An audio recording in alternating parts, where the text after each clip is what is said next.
Just a note to listeners, this episode does contain a brief mention of suicide. Rebekah is comfortable with her disability now. She wasn't always.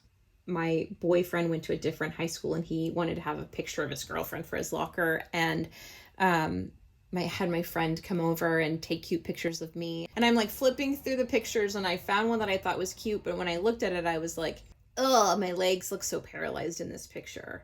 And I got out like literal scissors and cut my legs out and gave that picture to my boyfriend, which is like, he knew what I looked like. It wasn't like I was fooling anyone. It wasn't, it was just this way that I was constantly trying to erase and minimize and kind of like scrub clean the image of disability from me.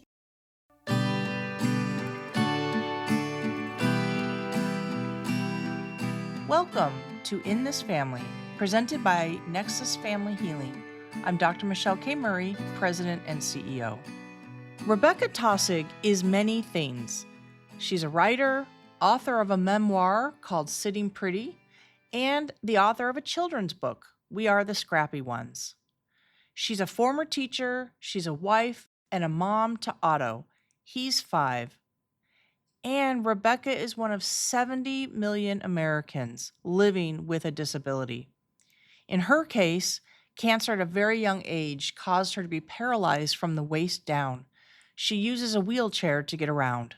That physical disability, that difference, has meaning to her mental health as well, in part because it has meant she has always lived in a world that does not factor in everybody, whether that's in the design of buildings and spaces or the day-to-day discrimination disabled people face.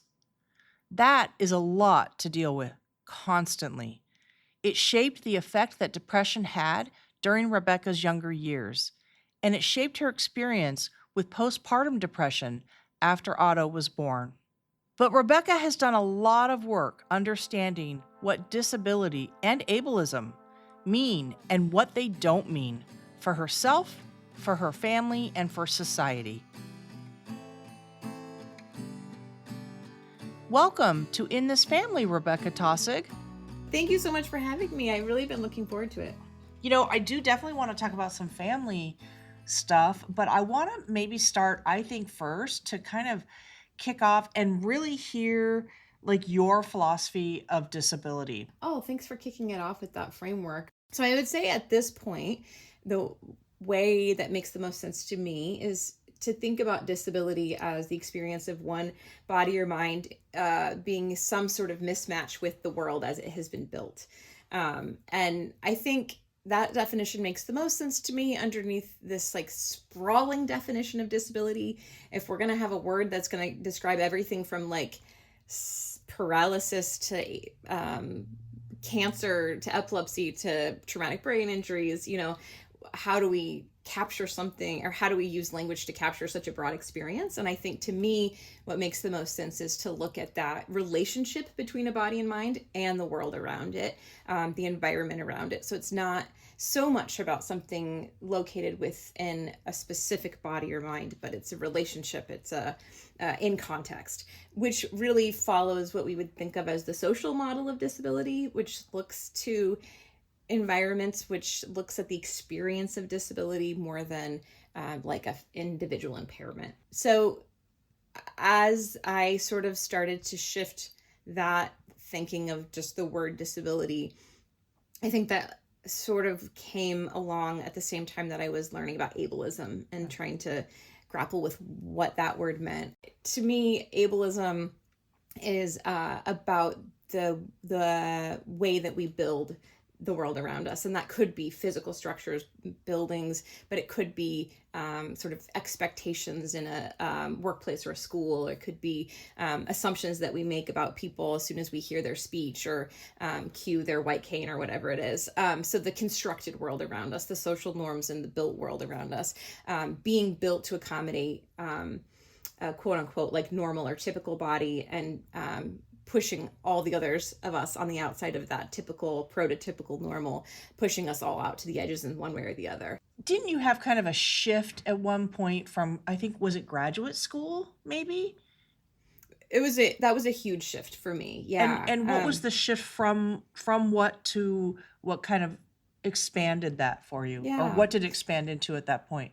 Yeah. So I think I would say, growing up, I learned to distance myself from disability quite a bit, which sounds like a funny thing to say maybe when like I use a wheelchair to move through the world. So like it's not something that I can just like put a big coat on and pretend it's not there, but I distanced myself from it psychologically, and in ways that I minimized it for other people, and really saw it as like sort of this personal thing that I needed to overcome, and like it didn't define me, would maybe be a way that I would have talked about it at the time. And also it was very much a part of my life and the shaping of who I am, and what it feels like to move out in the world. And so when I started graduate school, I was still really existing under that framework and trying to distance myself and minimize, and saw this as like an individual personal thing. Something you talk about when you go to the doctor's office or like get fitted for your wheelchair. In graduate school, I mentioned earlier, I discovered disability studies as a framework. So I was reading writers who were actually taking like quite a critical and historical lens to understanding disability, looking at kind of the beginning of when we started to conceive of this as a category of people and what that history, includes, and reading other people's stories. And I started at that time, started writing myself about my own experiences for the first time. I'd been writing for a long time, but I would never write directly about that experience. I was writing like funky slipstream fiction stories that were all about characters who didn't feel like they belonged, but who knows why. And then, so finally sort of having this piece of recognizing my own experience in the world and acknowledging that and seeing that as a valuable experience to reflect on, I started sharing a lot of that writing online. So all of this was sort of happening at the same time, like reading scholarly works, writing my own things, posting them in a public forum space. And I think part of the shift for me was to realize that the experience of disability is not individual. There's a lot of people who are part of this experience in one way or the other, that there's a whole history attached to it. There are whole frameworks of ways and lenses to understand this experience through. So it felt like I was a part of something bigger. And it didn't feel like disability was something like a shameful, inconvenient thing that I needed to minimize or hide in order to be accepted or belong, but it was a part of me, just as much as like being a woman or a Taussig, or, like it was a part of me and not. It was both, and it was defining and not defining, and to be able to integrate that into my sense of self and to feel connected to others through that was a big defining shift for me, and what it felt like to live my life, really. Let's talk about how your mental health has been a part of your life, how that evolved, and how your view of disability evolved. Let's start when you were a kid. I think as a really young kid, it's so interesting to think about like how a little person makes sense of the world and how you like learn what your job is or what your role is. Because as I describe this, I really don't feel interested in like pointing my finger at like blaming anyone for teaching me this. I think I absorbed a lot of this way of thinking in a messy way, like as I think a lot of kids learn about the world, like you don't realize you're learning anything at all. But when I was really young, I was a patient before I was almost anything else, like in the hospital. I was diagnosed with cancer just after my first birthday, and so the next 3 years of my life, so the very introduction to this world, was going through chemotherapy, having really major surgeries, radiation, and like slowly losing my ability to walk. And so I learned at that time that my job was really to be like a shiny star and like the best patient, like the bravest kid who never cried, and who was always smiling and like singing to the other kids in the children's floor of the hospital. And I, really young, like learned to sit on stages and talk to audiences about overcoming. And I was kind of like the quintessential like inspiration kid, really young. And so as I got older, obviously I was going through a lot of really hard things, but I didn't really have the skill set or the space or support to process that or express that in any way. And so I think pretty early on, I kind of learned to separate myself into the performer and then the like quiet sufferer. That was like something to hide. I know it's hard. You can't really speak for your parents, but have you ever had a conversation with them about what it was like for them as parents, finding out that their child that's 1 year old has cancer, then moving to, okay, this is now going to have a permanent effect on the rest of your life? Do you guys ever have conversations about what it was like for them as a parent? Because now you're a parent. Yeah. It Yeah. kills us to No. watch our kids go through these things, right? Yeah. What do you know about what that was like for them? I'll also point out that I'm the youngest of 6 kids. And so can you even fathom? I don't even know.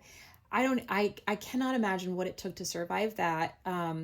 So yeah, I'm the youngest of 6 kids. And so when I was diagnosed, they had 5 older kids. My sister, who's just above me, was 3. Was just like 3.5 when I was when I was diagnosed.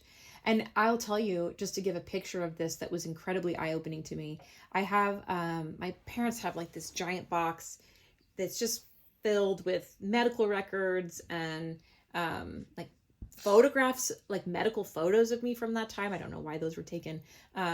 And notes and things like that from that time period, like not in any particular order, just like this mess of documents. And I was looking through it recently, and there is this little piece of notebook paper where my mom is just taking notes. It's my mom's handwriting, and there are all these sort of scrawled notes on this paper, trying to like take notes on what this situation is, like what kind of tumor it is, what the treatment plan is going to be, where what doctors are available, who would treat me, like what building they need to go to, like all of this information. And in the middle of that piece of paper, you know how parents will, as you're like teaching your kids to write, they'll do like little trace the dots words that kids can trace. Yeah. And so my sister's name is in the middle of that piece of paper. So my mom had written out little lines for her to trace her name in the middle of this note of paper where she's jotting down her daughter's like what looks like it's going to be fatal cancer diagnosis. I cannot fathom what your brain even does.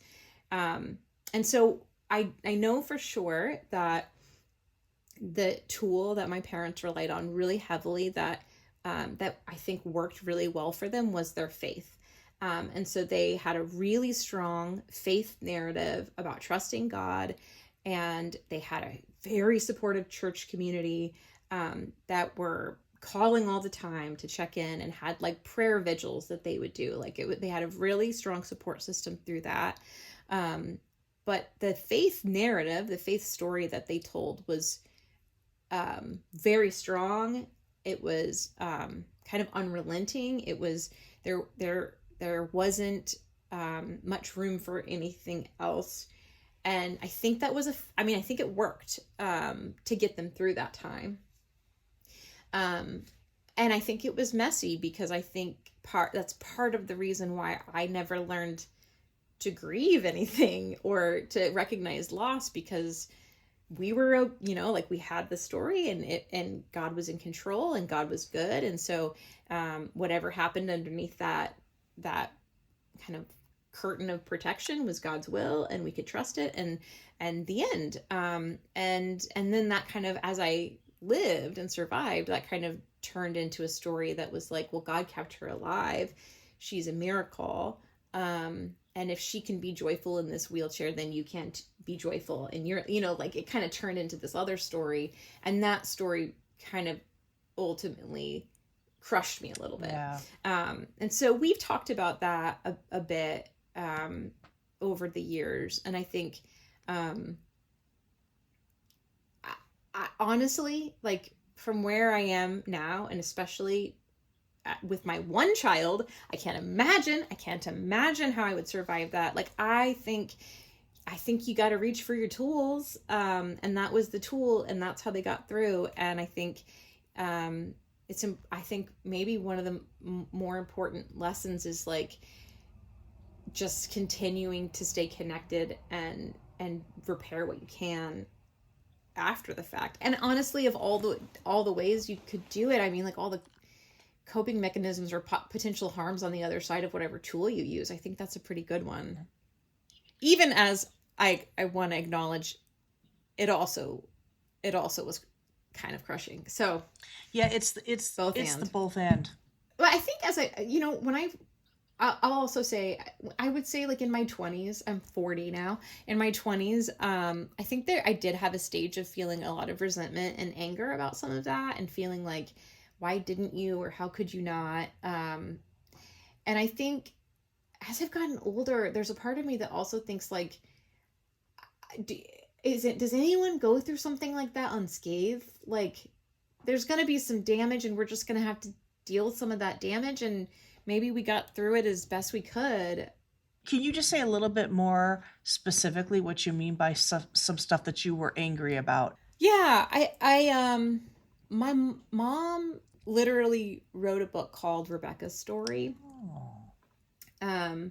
Where not published, but just like a 60,000 word or something like that. It's like a short kind of account of that time. And in that book, I am definitely, that shining star, that like almost like heavenly angels were around, like fluttering around me all the time, like, and I think as we kind of talked about that, like learning to perform and then sort of having this secret suffering behind the scenes, I think I felt like, how could you flatten my experience in that way? Or why didn't you teach me better tools? Or why didn't you let me cry more? Or,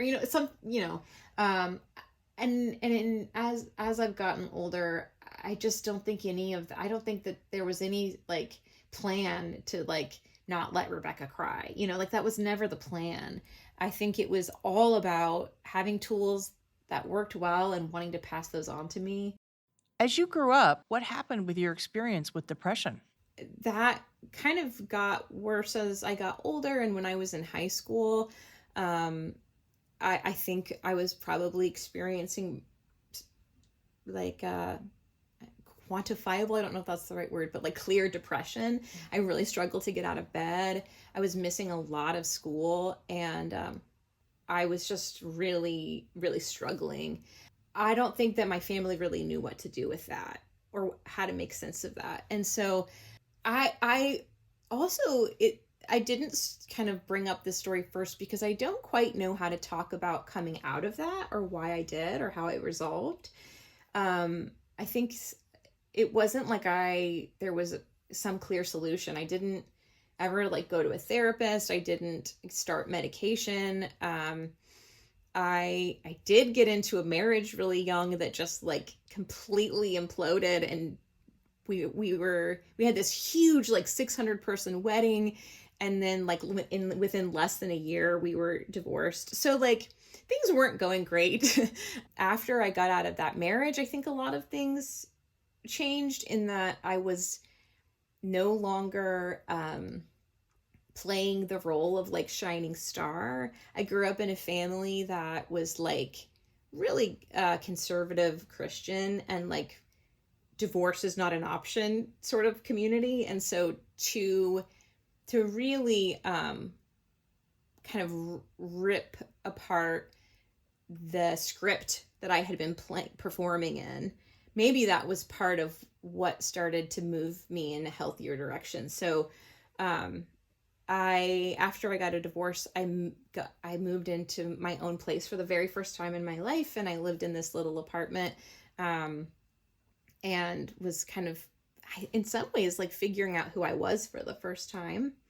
It was a really exciting and rewarding and empowering stretch of my life. And then I became that, and then we kind of already covered like finding disability studies in graduate school and sort of reintegrating disability into my core sense of self. That kind of happened in my 20s. And then I married my favorite person. We had our own little tiny wedding, not 600 people, it was like 20 people.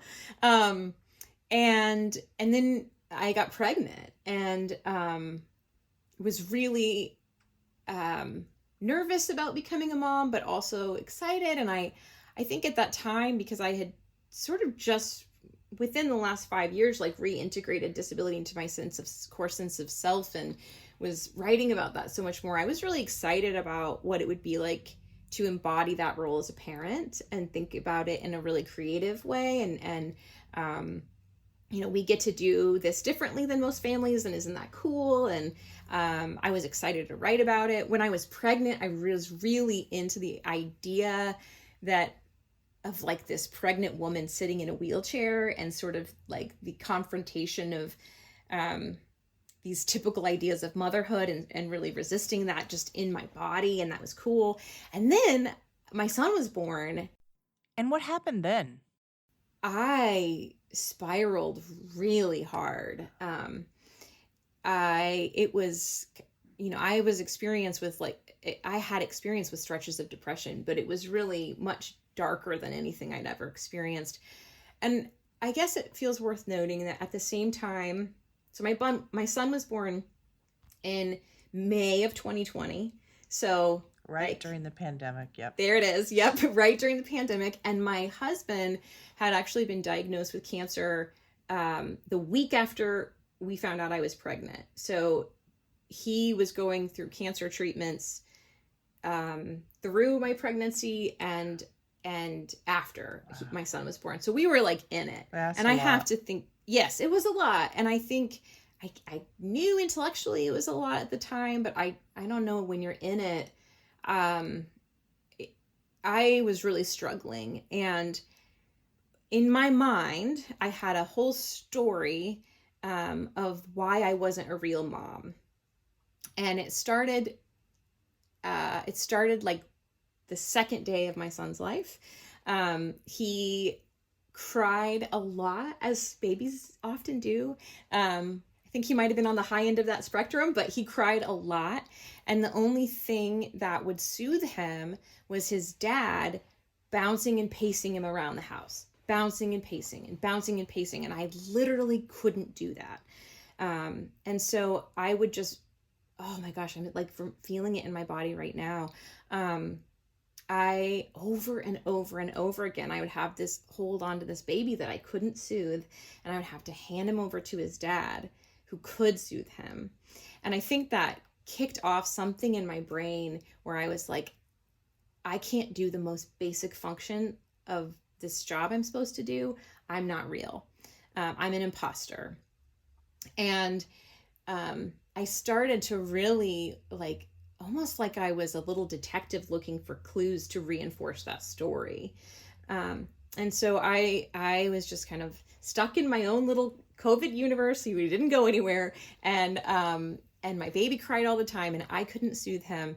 And this was the story that I reinforced until, by the time he was 9 months old, it was really probably the worst of that whole stretch. But I really came to the place where I thought that my son and my husband would be better off if I was not here. Oh, wow. That's big.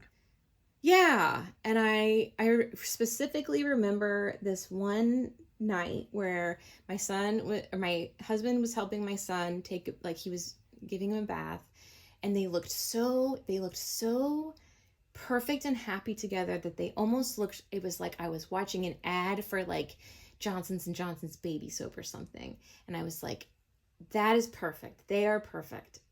They would be so much better if I was just erased from this room, this picture. And I had no ability. I didn't want to tell anyone that, because there was no awareness in my mind that maybe that wasn't true, that maybe I wasn't well, like maybe I needed some help, and that I should tell someone so that I could get that help. I just thought, this is true and I can't let anyone know that it's true.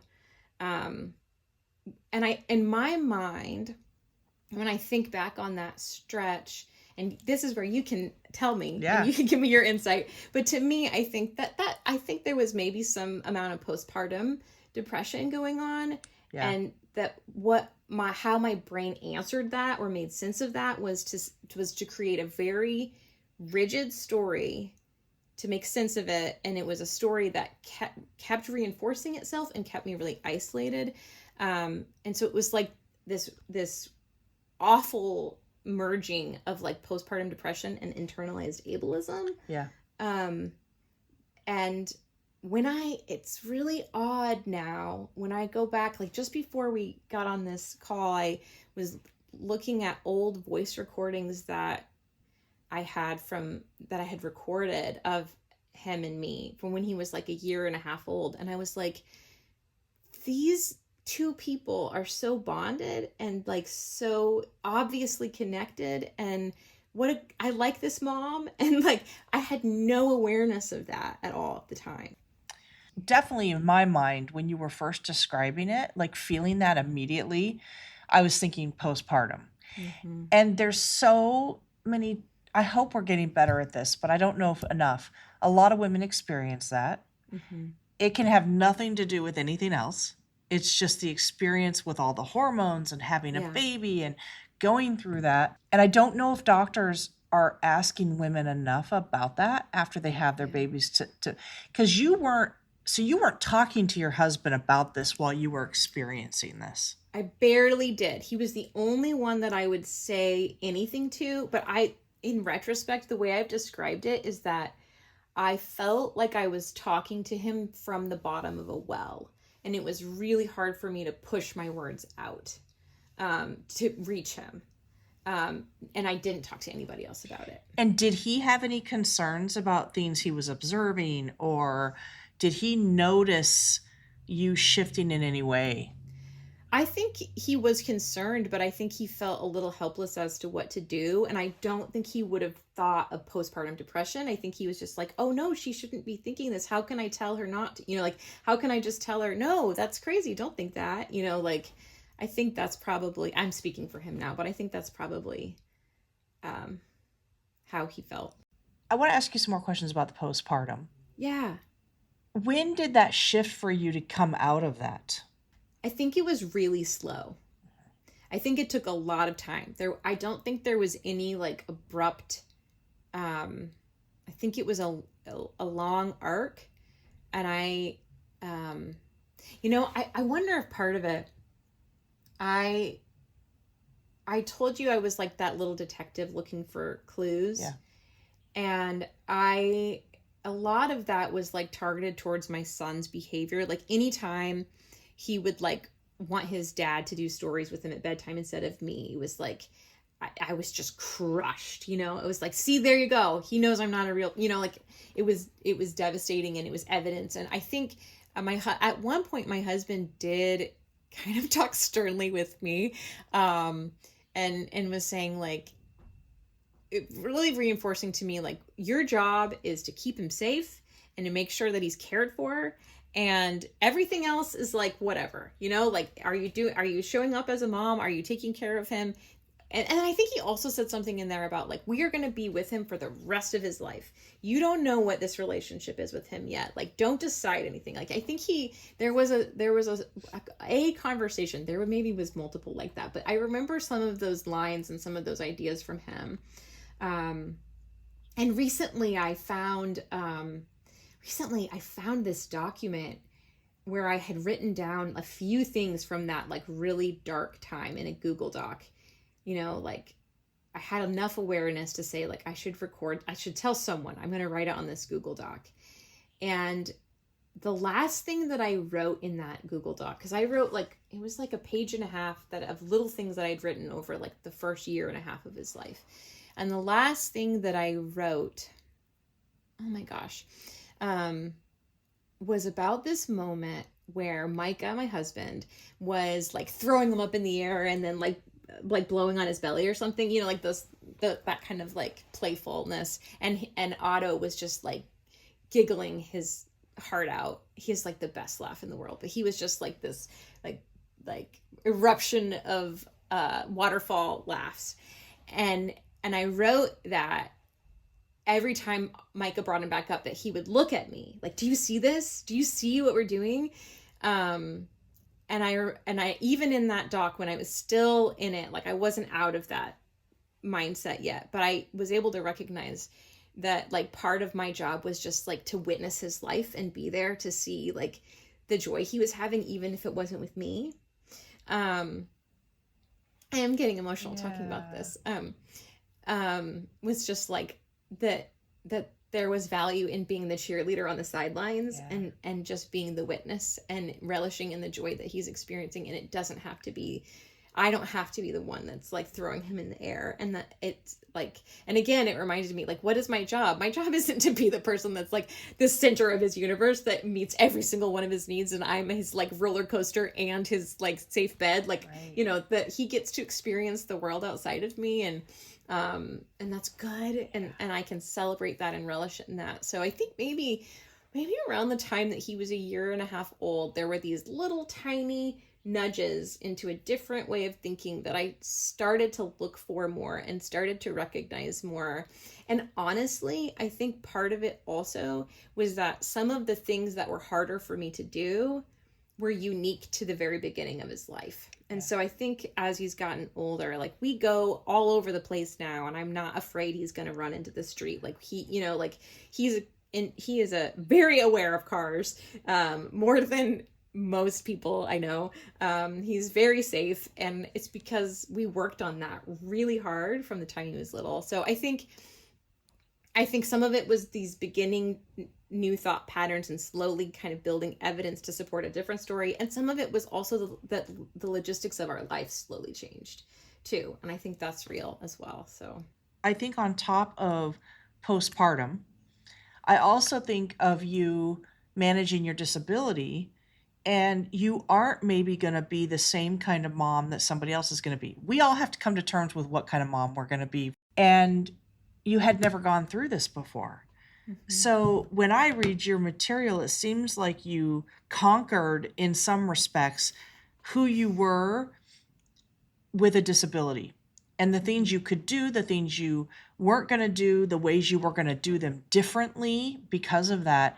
So I'm curious, like, how long did it take? And then what did you do to evolve through even his first 5 years of how you were going to be a mom that was going to fit for you? What I think about a lot to illustrate that evolution was after daycare pickup. So my son started daycare when he was 2, and every day after pickup would usually end for a long stretch of time would usually end in tears, because it was one of the first experiences I had being out in public with other parents in a way that felt like really like we could compare each other really easily, right? Like, because of COVID, so much of our early days were like huddled up inside. So this was like the beginning of being out parenting in public next to all the other parents. And all the other parents after daycare pickup would grab their kids' hand or pick them up and carry them out, and they were in their car seats and buckled up and driving out, and it was all like seamless and efficient and fast. And we were always so slow.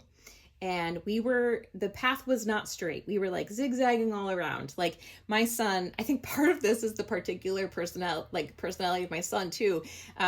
He never, now he likes to sit in my lap a lot, but when he was little, if we were out and about, he was like, I want to go, I want to explore, I see a little bush over there and I think there might be a bunny under it. Like he just he had no interest in going to the car. He hated his car seat.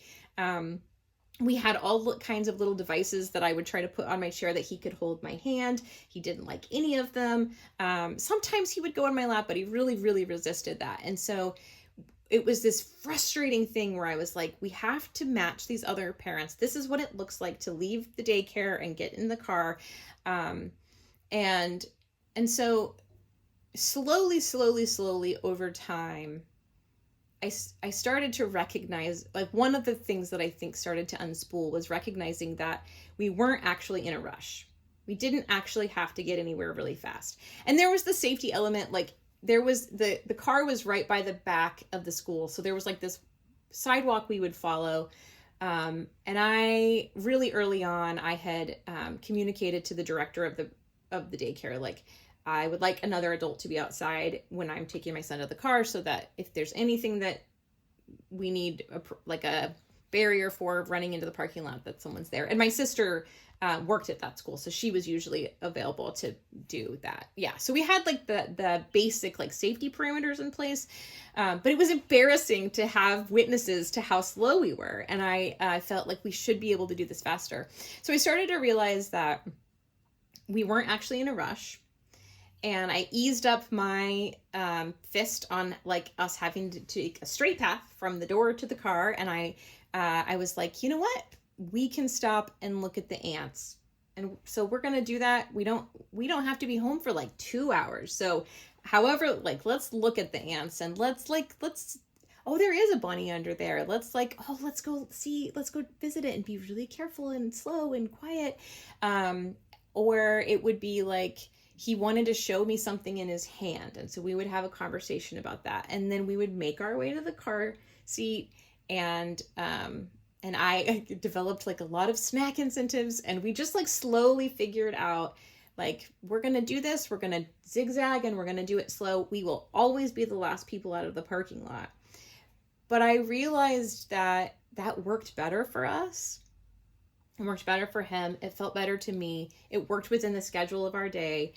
And I felt like a way for my body to experience the rewards of that difference, or allowing for that difference, that I think has kind of billowed out into bigger parts of our life together. I think that was the beginning of it for me, where I was like, something that's signaling like the physicality of that rhythm and releasing my rigid expectation of how we had to do it and what it had to look like. And once I did that, it allowed for so much more connection between us and collaboration between us. And I don't know, I think some of those things that I was so worried about in the beginning either aren't an issue anymore because of his mobility and his own independence and his understanding of the world, and some of it we just have sorted out for each other. But I don't have that same feeling that I'm not a real mom. I am very aware of the fact that I'm a different mom than a lot of the moms around me, but I feel pretty sturdy in the values that I have and how we live them out together. And I think creativity and collaboration are like core tenets of that relationship that I have with them and how we do things. And I really think that disability is a huge prompt toward those values. Like if disability wasn't in the picture, I don't know that we would practice creativity and collaboration as much as we do. I just really appreciate the flexibility in your thinking. And I just firmly believe that when people are needing to grapple with something nuanced to them, like a disability or something else, a chronic illness, something, a severe mental illness, that the flexibility of thinking is what's going to help people get through it, because you keep giving examples over and over again of your ability to get flexible in your thinking and shift what it means, how it can look, how it can show up. And I just hear that as a huge strength that I hope will come through for other people that might be stuck, with trying to resolve some of those things. I think it's powerful. Thank you.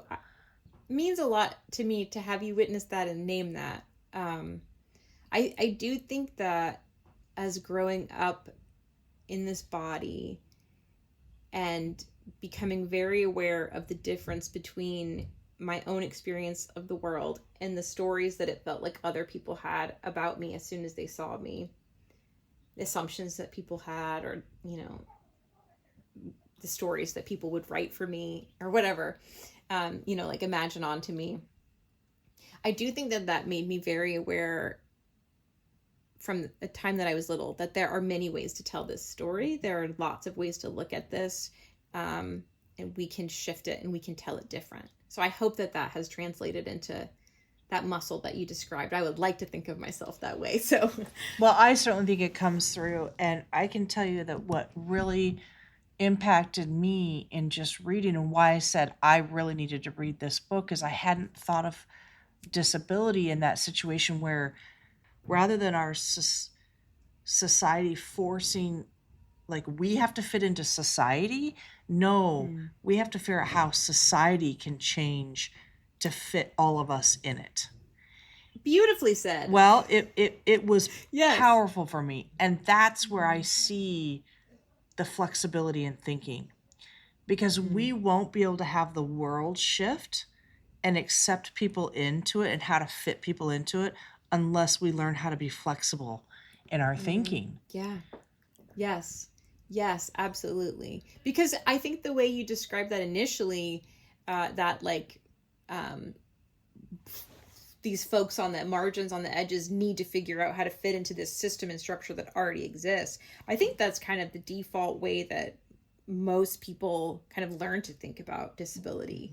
And so, yes, it would require a lot of flexible thinking to be able to not only see this other way, but to start to bend and move towards that more adapted way of arranging things and building things. With your son, I think you had mentioned somewhere that, his friends might have questions about you, the wheelchair, things you do, things you don't do, whatever. Have you anticipated yet, and maybe even with Micah, what tools you're going to have to give Otto as he manages the questions, the looks, the people being nervous or whatever about your disability? Yeah, we're just on the verge of that. And I will tell you, in this realm of children's curiosity and my wheelchair, I don't feel like I have any polished gems to pass along. I feel like I feel like I'm in the trenches of things evolving and changing in real time. Because what I would say before my son was born is that my whole life kids have had questions for me, and I my entire life I've answered that easily and happily and not a big deal, and let's move on. And as soon as my son was there to watch that exchange, it felt different to me. Was there a particular exchange you had? Can you describe that? It's a repeated exchange. It's every day. I mean, when he was in the second place we had him in daycare, when he was 3, was really when it kicked up. And I think that's just developmentally where his peers were at. And so he was in this sweet little class that we loved, but almost every day for an entire 12 months year, the kids in that class would ask me about my wheelchair. And so it became this defining part of my pickup. So I've been missing you all day. I'm here to see my son. I'm looking for your eyes in the room. And then there's just this little throng of kids. And that year I handled it the way that I was used to handling it, which was just to answer them again and again and again. And that started to not feel right to me. In part because I started to think about what was actually being communicated through that exchange, more than just the words and the answers, but like the bigger picture of what I'm showing my son first and foremost, but also what I was showing all those little kids. And I felt like in as I reflected on it, it was like what I'm showing them is that it's totally okay to ask someone about their body over and over and over again, and that they should expect that person is going to answer. And I just wasn't sure if that's what I wanted to show them. I think what I wanted to show them, after I reflected on it more, it was like if I could choose what I would show my son and show these kids, is that there's lots of ways to be a mom. There's lots of ways that families look. This is just another way of moving through the world. Our bodies all move differently. And so I've kind of played with and tried to imagine how to actually teach that lesson or show that lesson so he's been to 3 schools. So his first school is where we sorted out, like, we're not in a rush. His second school was where I started to think, I maybe need to think about how I interact with these kids differently. And the third school is where I've tried to implement that, his preschool. And I still don't really know. It's kind of messy because the kids from questions is relentless and inevitable. And I understand why they ask. It's not like they're bad kids for asking. Sure. I totally get why they ask.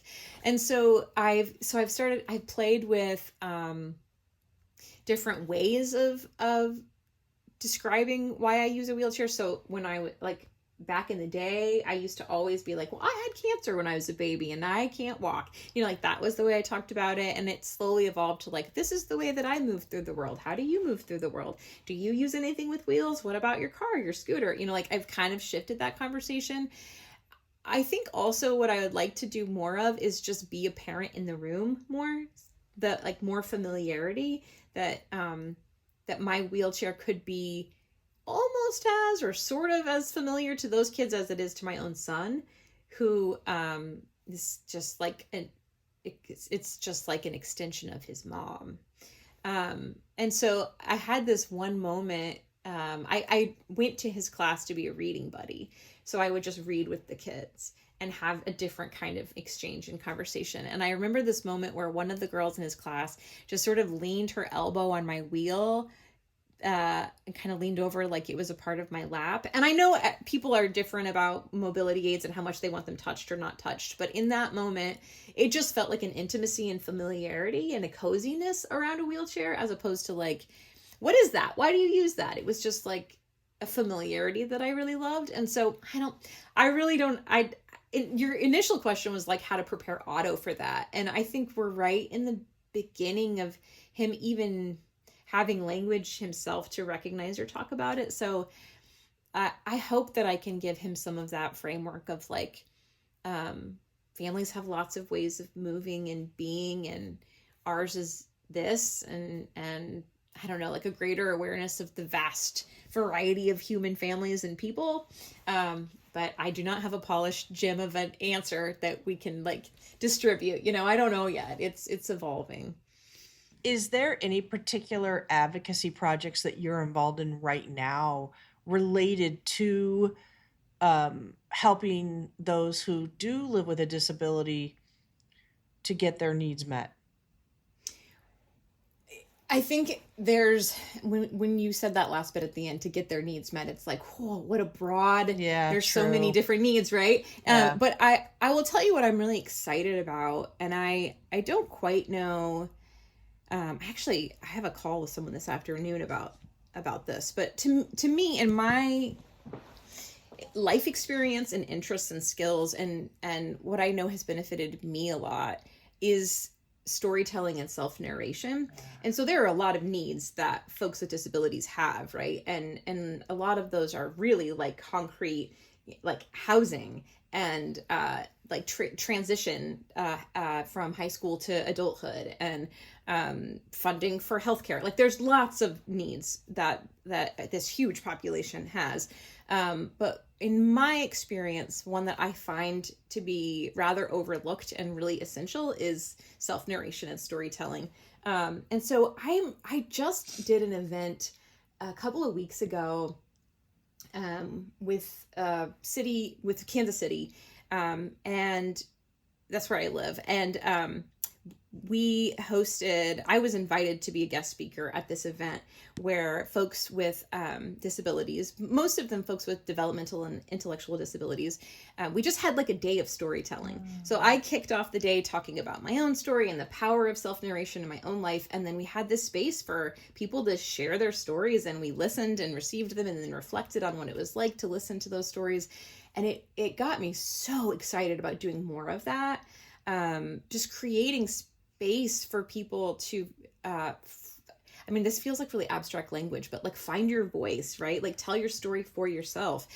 In my experience, as someone who has had a disability most of my life, all of my memory making life, it is really easy to lose your voice or to be overpowered by more authoritative or louder voices when you embody disability. And so some of that comes through like medical experts, like narrating your story to you. It can be from family members. It can come from education systems. It can be culturally through like the stories that are available to us in TV and film. And so I think, to me, I'm super invested and interested in creating more opportunities for us to create space and even help hone skills for that self-narration and self-authorship.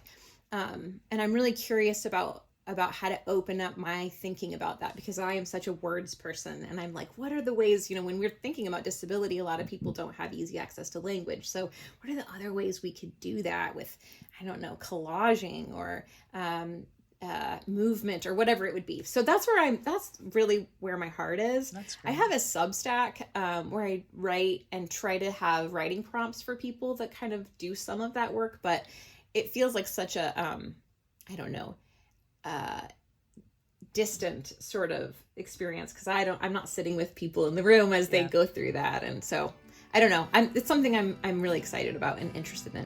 Well, it's been absolutely delightful to have this discussion and conversation with you, and to hear about all your wisdom on your experiences. And so thank you so much.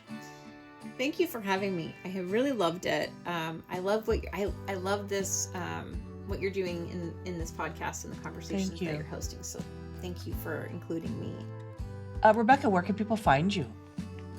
If you go to my website, which is just my name, RebekahTaussig.com, it's sort of the hub that links to all the other stuff. So I have a Substack. That's probably where I'm the most active. It's called This Too. I had my own little parenting podcast for a while. We might kick it back up or not, but all the past episodes are linked there. And then my Instagram, sitting_pretty, is linked there too.